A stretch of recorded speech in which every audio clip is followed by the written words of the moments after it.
Bill रखा जाता तो वो एक स्थायी समिति होती है संसद की, उसमें भेजा जाता।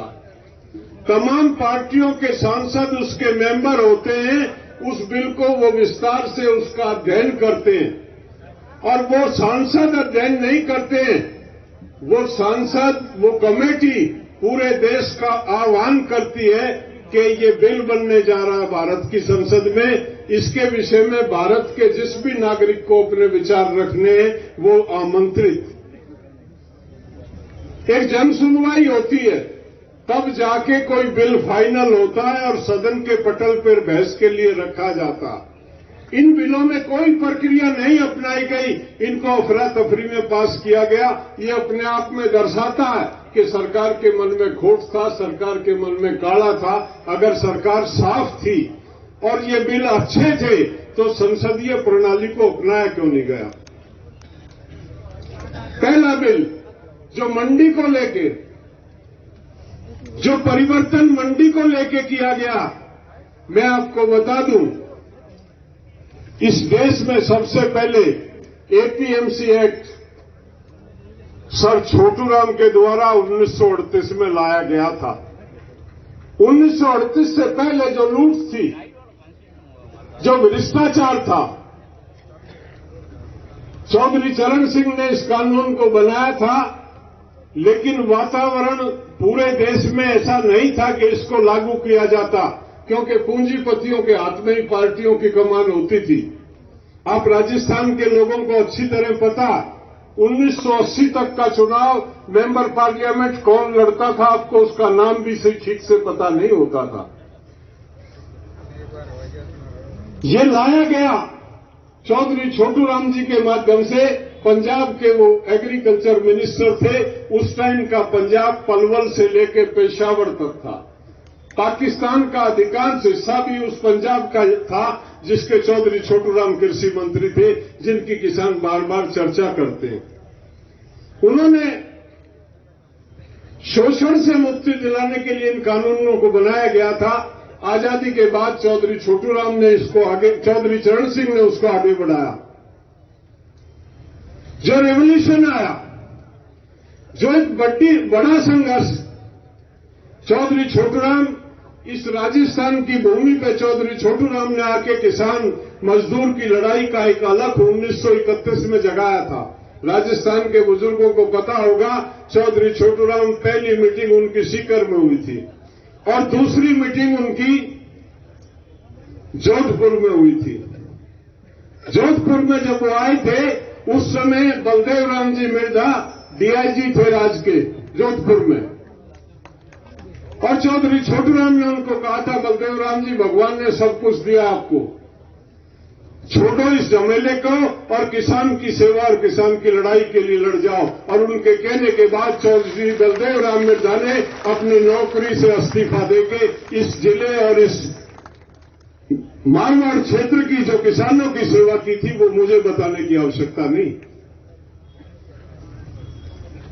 वो लड़ाई जो चौधरी छोटूराम ने शुरू की थी, जो बलदेव राम जी मिर्धा के माध्यम से, कुंभाराम जी आर्य के माध्यम से, दौलत राम सारण जी के माध्यम से और सैकड़ों अनाम लोग जो शहीद हुए उन किसानों के लिए, उन्होंने कुर्बानी दी, उसकी वजह से आज ये किसान का वजूद है, हम जिंदा। उन महापुरुषों की लड़ाई और कुर्बानी की वजह से आज दोबारा वो खेती पे संकट है, दोबारा उस किसानी पे संकट है, और दोबारा ये दायित्व आप लोगों का, ये लड़ाई आप लोगों की है। अगर आप इस लड़ाई को चूक गए तो आपकी ये जमीन, ये जायदाद, जिसकी जो मलकियत जिसको आप कहते हैं, जो बलदेव राम मिर्धा, चौधरी चरण सिंह, छोटूराम, जो कुंभाराम, दौलत राम, जो अनेक किसान नेताओं की देन है, वो आपके हाथ से निकल जाएगा। आप मुझे रोकने के लिए खड़े हुए? नहीं, मैं बंद कर दूंगा, मुझे कोई शौक नहीं, मैं भाषणबाज नहीं हूं। आप खड़े हैं तो मैं बंद कर देता हूं।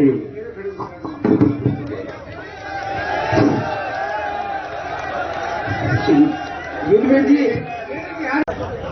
थारी यार नाराजगी अब मोदी में माऊ नाराजगी क्यों करो? मैं तो थाने बोलेगा या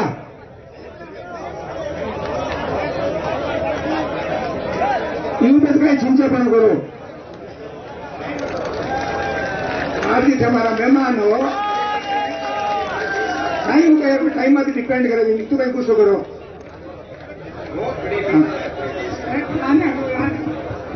मैं बोलना ही नहीं चाहता था, मुझे पता है कि समय कम है और बात अगर पूरी करनी है तो वो कम समय में नहीं होती है।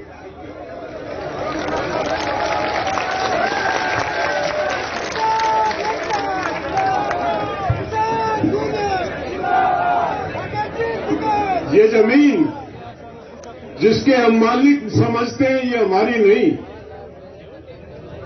आपके पास अपनी जमीन की जोत बही है। आपको ये गलतफहमी है कि आप इसके मालिक हैं। ये जमीन आपकी नहीं, ये आपके पूर्वज आपको देके गए हैं। अपना वो होता है जो आपने कमाया हो। आप इसके केयर टेकर हैं, आप इसके संरक्षक हैं, आप इसके मालिक नहीं हैं। और जिस तरह से हमारे पूर्वजों ने ये जमीन हमको दी है, हमारा भी कि फर्ज बनता है कि ऐसी की ऐसी उतनी की उतनी जमीन अपने बच्चों को सौंप के जाएं। अगर हम गफलत में रहे, हमने चूक की, तो ये जमीन हमारे हाथ से निकल जाएगी और आपसे बड़ा पाप कोई नहीं करेगा। आप इस जमीन को अगर निकल ही गई थी तो दो कैसे, अपने बच्चों को कैसे दे पाओगे? बड़ी लड़ाई, आपके अस्तित्व की लड़ाई है। ये कहते हैं कि इसमें गलत क्या? पहला कानून मध्य प्रदेश की सरकार ने नोटिफाई कर दिए, तीनों कानून मध्य प्रदेश की सरकार ने नोटिफाई किए तीनों कानून। वहां मंडी शुरू हो गई। इस नए कानून के अंतर्गत कोई भी पैन कार्ड जिसके पास है वो व्यापारी खरीद कर सकता है इस कानून के मुताबिक। हरदा जिला है मध्य प्रदेश में एक, वहां एक व्यापारी ने जाके मंडी बनाई और खरीद शुरू कर दी। किसान के धान खरीदता रहा, पेमेंट की डेट डालता रहा। वो तारीख जब आने को नजदीक हुई तो वो व्यापारी रातों रात अपना भाग गया। दफ्तर भी किराए का था, फर्नीचर भी किराए का था। 200 करोड़ रुपए किसानों के लेके वो भाग गया। सबसे पहली तो शंका जो है इस कानून में हमारी ये है कि कोई भी आएगा, किसान को ज्यादा पैसे देने का झांसा देगा। किसान, हर आदमी को 2 पैसे ज्यादा की आवश्यकता होती है। हर आदमी उस झांसे में आएगा और झांसा देके कोई भी लूट के भाग जाएगा। हमने कृषि मंत्री को कहा, हम और राकेश जी उस मीटिंग में थे, हमने कृषि मंत्री को कहा, मंत्री जी आप मध्य प्रदेश से आते हैं, आपके हरदा जिले में एक व्यापारी 200 करोड़ लेके किसानों के भाग गया। अगर ये कानून काला नहीं है तो इस बात का जवाब दे दो, 200 करोड़ रुपयों को कौन देगा? कोई जवाब नहीं था उसके पास, कोई जवाब नहीं था उसके पास। ये कहते हैं कि पूरे देश में हमने एक मार्केट, एक मंडी बना दी है। पहले किस पे रोक थी? आप लोगों को, जो बुजुर्ग बैठे उनको ध्यान होगा, जनता पार्टी की सरकार आई, चौधरी चरण सिंह के प्रयास से ये कानून बना था। व्यापारी पे तो प्रतिबंध था, लेकिन किसान को ये छूट दी गई थी 1977 में कि किसान अपने सामान को देश के किसी हिस्से में ले जा सकता। ये नई बात नहीं है, ये झूठ बोल रहा है नरेंद्र मोदी कि हमने किसान को छूट दी है। निरंतर ये बार बार इस तरह की बरगलाने की बात करते हैं। ये कहते हैं किसानों को कि आप अपने माल को कहीं भी स्टोर कर सकते हैं। हिंदुस्तान का रिकॉर्ड कहता 31% जो व्यक्ति हैं वो 2 बीघे से कम जमीन रखते हैं देश में। 50% लोग जो हैं वो 1 एकड़ से कम के जमींदार। 86% लोग हैं जो 1 हेक्टेयर से नीचे के जमींदार। यह स्थिति है हिंदुस्तान के किसान की। उसको कह रहे हैं कि आप स्टोर कर लेना। जो किसान बीज उधार लेता, डीजल के पैसे उधार लेता, बच्चों की फीस कर्ज लेके भरता, 6 महीने घर का खर्चा कर्जे से चलाता, उसकी इतनी ताकत नहीं है कि वो खेत से अपने अनाज को घर ले जा सके। वो खेत से सीधा जिससे पैसे उठाता उसकी आड़त पे ले जाके सामान को डालता, उसको कह रहे हैं तो स्टोर कर ले। किस तरह से स्टोर कर लेगा किसान? उसको कहते हैं स्टोर कर ले। जो किसान घर में रिश्तेदार आ जाए तो पड़ोसी के यहां कहता है कि 2 रिश्तेदार आए यार, तेरी बैठक में चारपाई डाल लूं उसकी। जिसके घर में एक रिश्तेदार के लिए चारपाई डालने की जगह नहीं है, उसको वो स्टोर करने की बात कर रहा है। कहां से स्टोर है? किसके पास स्टोर है? मतलब इस मजाक इस देश का, यहां हजारों लाखों हेक्टेयर का किसान नहीं है, ये 1 एकड़ 2 एकड़ हेक्टेयर 2 एकड़ की किसान। आपके यहां होल्डिंग ज्यादा। मैंने राजस्थान के इस सवाल को दिल्ली में बहुत दफे उठाया। हमारे संगठन ने इस पे आवाज उठाई है। अमर राकेश जी मिलते रहे सरकार से कि आप राजस्थान का, आप नागौर का, झुंझुनू का, चूरू का, बीकानेर का, बाड़मेर का किसान और पंजाब और हरियाणा के किसान को एक पल्ले में रख के कैसे तोलते हैं? जो भी सरकार की सुविधाएं हैं, जब भी सरकार कोई सुविधा देती है तो एक पैरामीटर, एक पैमाना है कि जो भी सरकार की सुविधा है वो खाली 2 हेक्टेयर तक के किसान को मिलेगी। हमने कहा कि सिंचित भूमि और असिंचित भूमि में अंतर होता। राजस्थान में जमीन तो मान लिया कुछ ज्यादा होगी, लेकिन पैदा क्या खाक होता। मैं इस नागौर में रहा हूं, बहुत दिन तक मैं इस नागौर में रहा हूं, मैंने काम किया। उदयाल मास्टर है यहां पे, उनके साथ मैं घूमा हूं पूरे प्रदेश में। 500 फुट से पानी निकालते हैं यहां के लोग। मैं 17-18 साल पहले था तब 500 फुट का पानी निकालते थे। 30 एचपी की तब लोगों ने मोटर डाल रखी थी। मैं कहता था कि ये तो मरने का सारा प्रबंध आपने स्वयं कर रखा। ये बारानी जमीन, हमारी पारंपरिक खेती दलहन और तिलहन, उसको छोड़ के हमने ट्यूबवेल डाल लिए। क्यों? क्योंकि न दलहन बिकती है न तिलहन बिकती है। आदमी के दिमाग में यह है कि गेहूं बोओगे तो वो उसका मार्केट में दाम मिल जाएगा। हमने बार बार कहा कि आपने पीडीएस में केवल गेहूं और चावल को क्यों डाल रखा? पीडीएस में बाजरा क्यों नहीं है? पीडीएस में मक्का क्यों नहीं है? पीडीएस में सरसों तेल क्यों नहीं दिया जाता? क्योंकि आप देश के पूरे किसान को बचाना नहीं चाहते हो। आपकी नीतियां देश के किसान के हित में नहीं है। आप असिंचित भूमि के किसान का किसी खाने में रखते नहीं हो। ये बहुत दफे हमने ये बात उठाई है, लेकिन विडंबना ये है कि जिस तरह का सहयोग आप लोगों से मिलना चाहिए वो मिलता नहीं। बाजरा, अभी बाजरे का सीजन था। हमारा संगठन है पंजाब में, यूपी में, हरियाणा में, उत्तराखंड में, मध्य प्रदेश में हमारा संगठन है। बाजरे का किसान हरियाणा और आप में फर्क नहीं। रेवाड़ी जिला राजस्थान के बाद पहला जिला, वह संगठन है हमारा। उन्होंने कहा कि बाजरा 1300 बिक रहा। मैंने कहा इलाज कर देंगे, धरना शुरू कर दो। संगठन था, उन्होंने धरना शुरू किया।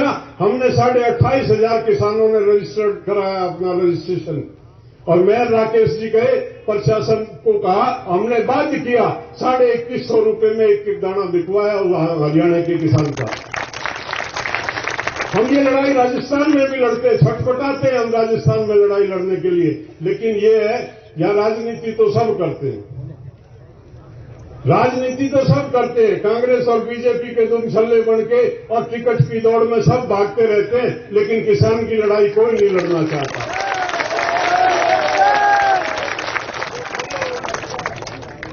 ये नागनाथ और सांपनाथ है, इन दोनों के करतूत है ये जो आज हम भुगत रहे हैं। इनसे भलाई की बात करोगे, एक खड्डे से निकलोगे दूसरे में गिरते जाओगे। अपना संगठन होगा तो नकेल डाल सकते हो, नहीं तो नकेल नहीं डाल सकते इनको। एक ही रास्ता, एक ही बचाव का रास्ता, जिस रास्ते से हम निकल सकते हैं और बच सकते हैं। मैं बहुत प्रयास किए और मेरे कुछ साथी हैं राजस्थान में जो इस पीड़ा को समझते हैं और प्रयास करते हैं, लेकिन कहीं ना कहीं कुछ कमजोरी हम में। हम चौधरी चरण सिंह को लेके मैंने जाइल में, ये बैठे हैं यहां, मैंने 100 सभा जाइल में की थी और मैंने कहा था चौधरी चरण सिंह एक बात कहते थे, वो मंच से ये कहते थे अगर मेरा उम्मीदवार बेईमान और चरित्रहीन है तो मेरे उम्मीदवार को वोट मत देना। बहुत बड़ा मंत्र था उनका। और मैं जाइल की एक मीटिंग में लोगों से कह रहा था एक इलेक्शन लड़ दो, एक इलेक्शन एक विधानसभा में लड़ दो, चरित्रवान आदमी को बना दो, पैसे वाले को ठोकर मार दो। जिस दिन आपने ये काम कर दिया उस दिन भ्रष्टाचार मिट जाएगा देश से।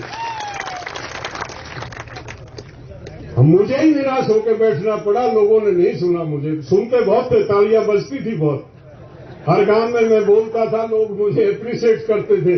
लेकिन चुनाव जब आया तो चौधरी चरण सिंह एक बात और कहते थे। मैंने 7 साल काम किया उनके साथ, उन्हीं से सीखा मैंने जितना भी मैं सीख पाया। वो एक बात कहते थे, जिस दिन किसान किसान बन के वोट दे देगा उस दिन इस देश में किसान और मजदूर की समस्याएं खत्म हो जाएंगी। हम पूरे 5 साल किसान रहते हैं, लेकिन जब चुनाव आता है हम राजपूत है, जाट है, गुर्जर है, मीणा है, हरिजन है, लोधी है, कुमार है, लोहार है, हम जाति और धर्म में वोट देते हैं। जब तक ये ट्रेंड चलता रहेगा, जब तक ये समाज जाति और धर्म के नाम पे चुनाव लड़ाता रहेगा, तब तक किसान का भला होने वाला नहीं। ये पहली दफा है, ये पहला आंदोलन है जिसकी खूबसूरती है, जिसमें किसान भी है, मजदूर भी है, जिसमें धर्म से ऊपर हिंदू भी है, मुसलमान भी है, सिख भी है। और अब भगवान सद्बुद्धि दे, ये एकता निरंतर बनी रहे और ये एकता कायम रहे, आगे बढ़े। तो यही निदान, यही इलाज है समाज को आगे ले जाने का और बढ़ाने का। इसी इलाज से हम बढ़ सकते हैं। बहुत ही भयावह स्थिति में कॉन्ट्रैक्ट फार्मिंग की अभी वो सरदार जी बात कर रहे थे, पंजाब में भुगता इन्होंने पेप्सी के कॉन्ट्रैक्ट में। जब इन्होंने आलू और टमाटर पैदा कर दिए तो झरना लगा दिया उन्होंने कि इस झरने में जो ऊपर रह जाएगा वो हमारा, जो नीचे निकल जाएगा वो तुम्हारा। 30% फसल ऊपर रही और 70% नीचे निकल गई। 30 को वो कंपनी ले गई, 70 वो छटी हुई फसल का कौन खरीदार होता। ये पिटे थे पंजाब के किसान, इनको अनुभव है। जिस दिन आप लोग उस चक्कर में फंसोगे तब आपको पता चल जाएगा। वो कहते हैं साइज तो 2 बच्चे एक माँ बाप के पैदा होते हैं, उनका भी एक सा नहीं होता। फसल का साइज कौन एक सा दे देगा? कौन एक सा दे देगा? उसमें कंडीशन है, क्वालिटी, क्वांटिटी, साइज। अगर कंपनी के कॉन्ट्रैक्ट के आधार पर नहीं होगा तो कंपनी को रिजेक्ट करने का अधिकार उस कानून में प्रावधान है। कोई भी कंपनी आपकी जमीन पे कर्जा तो नहीं ले सकती, लेकिन फसल पे कर्जा ले सकती है। उस कानून में यह नहीं लिखा कि वो फसली ऋण कहां चढ़ेगा, आपके खाते में, आपकी फर्द में चढ़ेगा। वो कॉन्ट्रैक्टर कॉन्ट्रैक्ट खत्म करने के बाद अगर पैसा बिना दिए भाग गया तो पटवारी आपकी उस लिखत को, उस कलम को काटेगा नहीं जब तक आप पैसा नहीं भर देंगे। कोई उसका जवाब नहीं दे रहा, कोई उसका जवाब नहीं दे रहा।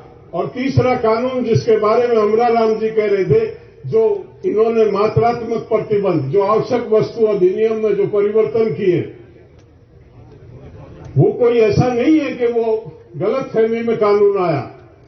अडानी से एक एमओयू साइन किया गवर्नमेंट ऑफ इंडिया ने कि जितने भी आप गोदाम बनाएंगे उनको भरने की गारंटी हमारी है, उसके लिए अनाज हम देंगे। इस कानून के बनने से पहले भारत सरकार ने वो अनुबंध अडानी से साइन कर लिया था। और अडानी की जो क्षमता है आज मौजूदा, निरंतर वो गोदाम बना रहा, लेकिन जो आज की क्षमता है वो 8.5 लाख मैट्रिक टन अनाज को वो अपने गोदामों में भर सकता है। इतनी क्षमता के भंडार उसने बना लिए। केवल एक आदमी के भंडारों को भरने के लिए उस नियम को बदल दिया गया, जो एक 1955 में कानून में संशोधन करके एक कानून बनाया गया था, जिसमें एक लिमिट की गई थी ताकि व्यापारी बाजार को अपनी मुट्ठी में ना बीच ले। वो तो छोटा व्यापारी था, 1500 टन भी नहीं भर पाता था, 1500 क्विंटल की होल्डिंग करता था। उससे तो मुकाबला कर सकते थे, लेकिन 8.5 लाख मैट्रिक टन का भंडारण का मालिक एक व्यापारी इस देश में भंडारण करेगा, जिस फसल को चाहेगा उसको बर्बाद कर देगा। पहले वो किसान को मारेगा और किसान को मारने के बाद उसका अगला हाथ उपभोक्ता की गर्दन पे पड़ेगा। जब माल उसके गोदाम में आ जाएगा तो वो अपनी मर्जी के रेट से भी बेचेगा। तीनों कानून जो है वो है ही नहीं जनता के हित में, लेकिन दिक्कत क्या, गफलत क्या, परेशानी क्या, एजेंडा क्या है नरेंद्र मोदी का। नरेंद्र मोदी आए थे 2 करोड़ लोगों को रोजगार देंगे प्रति वर्ष, 14 करोड़ बच्चों को नौकरी लग जानी चाहिए थी 7 साल में, 8.5 करोड़ लोगों की नौकरियां गई हैं 7 साल में। नोटबंदी और कोविड के दौरान 8.5 करोड़ लोग बेरोजगार हुए। ये नौजवान जो हमारे बैठे हैं ये बहुत ही उत्साहित थे, इन्होंने अपने मां बाप की भी नहीं मानी और उस मोदी के पीछे भाग लिए कि नौकरी लगेगी। बैंक डूब गए। बैंकों का जो मर्जर हो रहा है वो इसलिए हो रहा कि 750 लाख करोड़ रुपए का कर्जा इन्होंने अपने चहेते व्यापारियों को दे दिया। 27 व्यापारी इस देश से पैसा लेके भाग गए। 27 में से 26 व्यापारी गुजरात के थे अकेले, एक व्यापारी कर्नाटक का था। ये गुजराती गैंग के कब्जे में है देश, इसको मुक्त कराने की जिम्मेवारी आपकी। अभी 61,000 करोड़ रुपए इन्होंने माफ किए व्यापारियों के, 61,000 करोड़ रुपए 10 व्यापारियों के माफ किए, केवल 10 व्यापारियों के। 61,000 करोड़ रुपए अगर राजस्थान के माफ कर दिए जाए तो किसी भी किसान पे 1 पैसे का कर्जा नहीं हो, कर्जा मुक्त हो सकता है पूरे राजस्थान का किसान। लेकिन राजस्थान के किसान की चिंता नहीं है, वो केवल 10 लोग जो गैंग है उसमें इनके चहेते हैं, जिनके ये पार्टनर हैं, जिनकी दलाली दिल्ली में होती है, उनको वो सुविधा दी गई है। आपकी तरफ से वो निश्चिंत है, आपकी चिंता उनको नहीं। क्यों? क्योंकि धर्म की जो अफीम है वो चटा दिया आपको, अमली बना दिया आपको, अयोध्या पे लगा रखा। अभी एक मुट्ठी चावल और एक मुट्ठी गेहूं की दुकान चली हुई है। आपके चावल की आवश्यकता नहीं है, जो ले जाते हैं वो बाहर फेंक जाते हैं उनको। वो तो आपकी भावनाओं का शोषण कर रहे हैं कि जिस घर से एक मुट्ठी गेहूं मिलेगा वो घर तुम्हारा पक्का वोटर बढ़ेगा। राम का टेंडर किसने दिया इनको, बीजेपी वालों को? किसने दिया टेंडर? जो भी इनके खिलाफ बोलता है उसको कहते हैं कि तो राम का भक्त नहीं। अरे बीजेपी वालों, तुम क्या जानो राम क्या होता? आपने अपने किसी बुजुर्ग को, अपने बाप दादा को, किसी को मंदिर जाते देखा कभी? लेकिन हर काम करने से पहले वो ये कहता था, ले राम का नाम। हमसे बड़ा राम भक्त कोई नहीं रहा। राम हमारी संस्कृति, हमारी कल्चर, हमारे जहन में है। हमारा किसान जब खेत से बैल खोलता है तो राम का नाम लेता, खेत में हल जोड़ता है तो राम का नाम लेता, बैलों पे जुआ रख के हड़की मूठ पकड़ता है तो कहता ले राम का नाम, खेत में फावड़ा मारता है तो राम का नाम लेता, खेत में दराती डालता है फसल में तो राम का नाम लेके बोला शुरू करो राम का नाम लेके। सुना है ना आपने? कोई भी शुभ कार्य करता, किसी काम की शुरुआत से पहले कह के बुजुर्ग कहते हैं, बोला भाई राम का नाम लेके शुरू करो। हम है राम भगत। हमारा राम किसी मंदिर में नहीं है, हमारा राम हमारे हृदय में रहता, हमारे घर में रहता, हमारे खेत में रहता, हमारे काम में रहता, हमारी ईमानदारी में रहता, हमारी निष्ठा में रहता। लेकिन विडंबना ये हमारे पूर्वज कभी पोह पर पाखंड के चक्कर में नहीं फंसे, उन्होंने कर्म प्रधान माना, उन्होंने मेहनत में राम को ढूंढा। आप लोग मंदिर में राम को ढूंढ रहे, इसलिए आप बर्बाद हो रहे। जिस दिन इसको समझ जाओगे उस दिन निकल जाओगे इस सुंगल से। इस गैंग से मुक्त होना है तो आपको समझना पड़ेगा कि हमारा राम और ये राम बात नहीं है। हम राम राम करते थे, हमारा राम राम था, ये श्री राम वाले हैं, ये श्री राम वाले हैं। आपको समझ में नहीं आ रहा कि ये और हम अलग हैं। भेद समझ जाओ, भेद समझ जाओ, बच जाओगे ना। ये जमीन गई। हम और राकेश जी एक आंदोलन में थे वहां, हमने विदेश में भी आंदोलन लड़े, हम बंद भी रहे, वहां की जेड़ें भी काटी हैं। एक आंदोलन में थे, भूमिहीन किसान वहां लड़ाई लड़ रहे थे, हम उस आंदोलन में थे। एक फार्म के सामने हमारा प्रदर्शन था। वो फार्म कितनी जमीन का था? एक मालिक था उसका, 1,17,000 हेक्टेयर का मालिक एक, और बाकी सब मुजारे। आपका पूरा जिला, जितना पूरा जिले की जमीन है एक आदमी के पास और बाकी सब मुजारे। वो हालत आपकी बनाएंगे ये, अगर नहीं समझे, नहीं अगर वो